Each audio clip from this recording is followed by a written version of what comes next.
Hello everyone, welcome to Gayatri's development diary. आज हम SQL का पार्ट 6 देखने वाले। उसमें हम बचे हुए सारे टाइप्स ऑफ स्टेटमेंट्स कवर करने वाले। हाँ, let's start with the next one, that is TCL. TCL stands for the transaction control language. TCL क्या होता है? It is use to control the transactions done on the database. ठीक है, जो भी डेटाबेस पे ट्रांजेक्शन्स होने वाले वो कौन हैंडल करता है?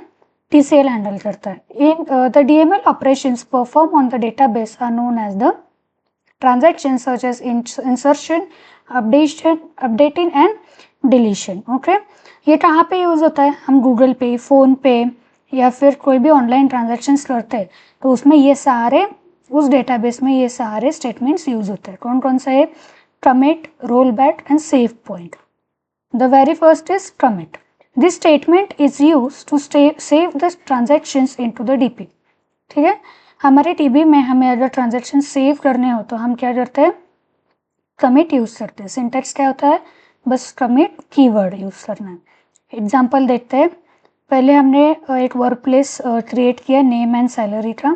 ठीक है, उसमें हमने इंसर्ट किया, देन क्या किया? कमिट। कमिट मतलब क्या? ये हमने यहाँ पे सेव किया। देन अनदर वैल्यू हमने इंसर्ट की, फिर से हमने कमिट किया तो क्या किया? सेव किया उसे। Okay, then same process. Okay, हमने कमिट करके उसे सेव किया।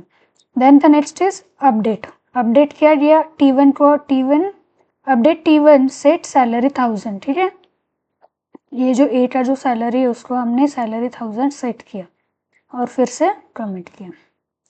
तो बेसिकली कमिट किस लिए यूज होता है? हमें कोई भी डेटा अगर सेव करना हो डेटाबेस में तो हम कमिट यूज करते हैं, लेकिन किस में? TCL में। Then the next is roll back. In this statement it is use to obtain only the save, it is only the save data from the DB। ठीक है, हमें अगर सेव डेटा ऑब्टेन करना है DB से तो हम रोल बैक यूज करते हैं। It will bring you to the point where you have committed for the last time. मतलब क्या? हमने जो भी लास्ट जो कमिट किया है उसी पॉइंट पे हमें वो लेके आएगा। सिंटेक्स क्या है? इससे रोल बैक। सिंपल वही कीवर्ड है, इसमें कुछ अलग लॉजिक नहीं है, कुछ अलग लॉजिक या फिर दिमाग नहीं लगाना है। The next is save point. This statement is used to mark the positions or restoration the point. Nothing related to DB. मतलब क्या है? This statement is used to mark the position. मतलब हमें अगर कोई पोजीशन मार्क करनी हो तो हम सेव पॉइंट यूज करते हैं। इसका कोई रिलेशन नहीं है DB के लिए। ठीक है, सेव उसका सिंटैक्स क्या है? Save point then save point underscore name. Example देखते हैं। ये क्वेरी है, ये वर्क प्लेस है। Insert into T1 values A100। A पे क्या इंसर्ट किया? 100 किया। उसको बोला हमने सेव पॉइंट S1, मतलब इस वाले ट्रांजेक्शन्स को हम नाम दे रहे S1। Then the next is insert into T1 values B200। इसको हमने कोई नाम दिया क्या? नहीं दिया। Then it comes to the next C को हमने क्या दिया? सेव पॉइंट S2 नाम दिया। देन सेव पॉइंट S2 वहाँ पे आ जाएगा। सेम सभी क्या बोलते, क्वेरीज के लिए, सभी एंट्रीज के लिए सेम किया है। अगर हमें एक पूरे रो या एंट्री को कुछ नाम देना है तो हम उसे बोलते हैं सेव पॉइंट। और इसका रोल बैक का, इसको अगर रोल बैक करना हो तो क्या करना है? Roll back to save point name. ठीक है, जो भी हमने सेव पॉइंट का नेम दिया है वो। Okay, the next is data control language, that is DCL language. ठीक है, ये क्या होता है? This statement is use to control the flow of data between the users. हमें अगर दो यूजर्स में से कुछ तो कंट्रोल करना है, डेटा फ्लो कंट्रोल करना है तो हम DCL लैंग्वेज यूज करते हैं। इसमें कौन कौन से स्टेटमेंट्स आते हैं? Grant and revoke. ग्रांट क्या होता है? This statement is use to give the permission to a user.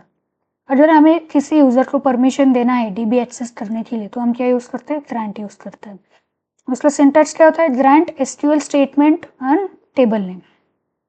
बहुत इजी सिंटैक्स है, ऐसा कुछ उसका अलग कोडिंग नहीं है, so it is very easy to remember. Okay, then the next is revoke. Revoke क्या करता है? This statement is use to take back permission. Grant से हम परमिशन देते हैं, ओके, और इससे हम क्या करते हैं? रिवोक से हम परमिशन ले लेते हैं, मतलब आपका काम हो गया, अब अभी आपको परमिशन नहीं मिलेगी। ये उसका काम होता है। एग्जाम्पल लेते हैं, हमारे पास 2 DB है, पहला है स्कॉट, दूसरा है HR। ऐसे हमारे पास 2 DB है और स्कॉट में हमारा क्या एम्प्लॉय टेबल है, HR में हमने लिखा query select star from Scott employ.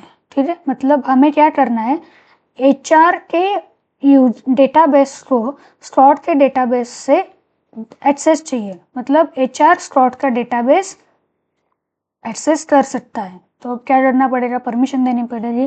तो select star from Scott employ किया तो उससे क्या होगा, ये एरर दिखाएगा। ठीक है, the rewards select on employ from HR। ये आप ट्राई करके देखना एक बार। 2 DB बनाओ और सेम ये वाला जो है उसका सिंटैक्स, वो सिंटैक्स यूज करो और देखो क्या आता है। These are some query which you can go through it। एक बार ये सारे क्वेरीज रन करके देखो, ये सारा मैं आपके नोट्स में डाल दूंगी, एक बार देख लेना। ठीक है, now the last query is DQL, that is data query language. DQL क्या होता है, DQL is use to retrieve, okay, the last is DQL. DQL is data query language. DQL is used to retrieve the data from the database। अगर हमें database से कोई भी data चाहिए तो हम DQL स्टेटमेंट्स यूज करते हैं। DQL स्टेटमेंट्स में कौन कौन से होते हैं, select, projection, selection and join. Select क्या करता है, it is use to retrieve the data from the table and display it. Database में जो भी डेटा है टेबल में, वो सारा डेटा लेके स्क्रीन पे अपने डिस्प्ले करता है, किससे, सिलेक्ट से।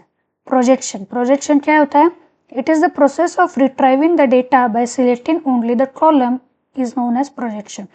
अगर हमें बस एक ही कॉलम का डेटा चाहिए तो हम प्रोजेक्शंस यूज करते हैं।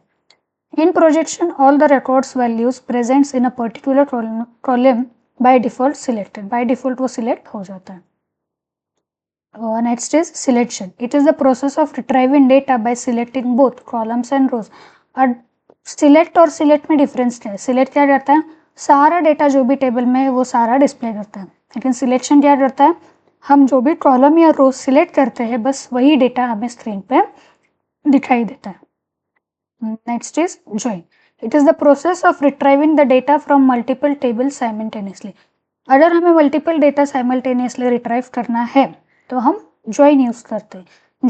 ज्वाइन किस लिए यूज होता है, अगर 2 या 3 टेबल हमें ज्वाइन भी करने हो, ज्वाइन स्टेट टाइप्स भी होता है, वो हम नेक्स्ट पार्ट में कंटिन्यू करेंगे।